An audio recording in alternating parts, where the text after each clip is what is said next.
তবে রে বুড়ি, তোর এত বড় সাহস আমাকে বলিস কাজ করতে? আমার গায়ে হাত তুলবি? এত বড় সাহস তোকে কে দেয়? চুপচাপ সব কাজ শেষ করে আমার ঘরে এসে আমার পা টিপে দিবি। কিছু বলি না বলে একেবারে মাথায় উঠে গেছে।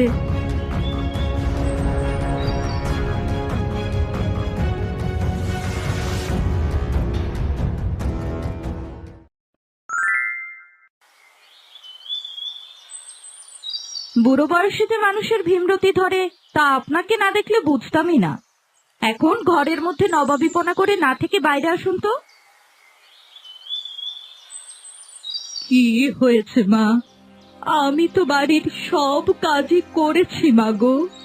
হ্যাঁ হ্যাঁ, একেবারে উদ্ধার করে দিয়েছেন আমাকে, আমি ধন্য। বলি, এক পা তো কবরে চলেই গেছে, এখন খাবারের ওপর অত লোভ কেন? আমি তো খাবারের উপর লোভ করিনি মা। তবে কি আমি মিথ্যা বলছি?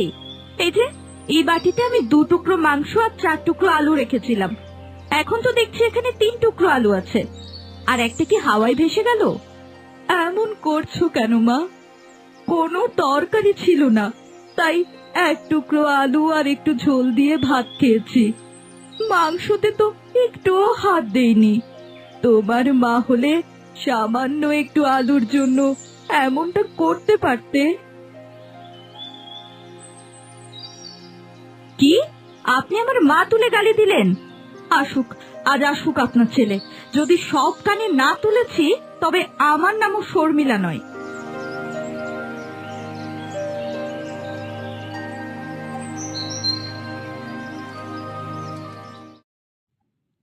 কি কপাল করে এসেছিলাম পৃথিবীতে, সারাটা জীবন শুধু মানুষের কথাই শুনে গেলাম। বউকে আর কি বলবো, সে তো পরের বাড়ির মেয়ে। আমার পেটের ছেলেই তো আমার কোনো খোঁজ নেয় না। মা, ও মা, একটু বাইরে আসে তো।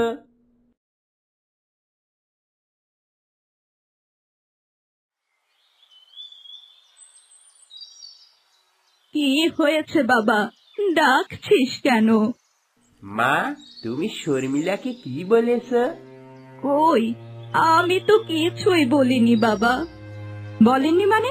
আপনি আমার মা তুলে গালি দিলেন, আবার বলছেন কিছুই বলেননি। একে তো পুরা মাংসের তরকারিটা সাবার করলেন, তারপর আবার একটু বলাতে আমাকে যাচ্ছে তাই বললেন।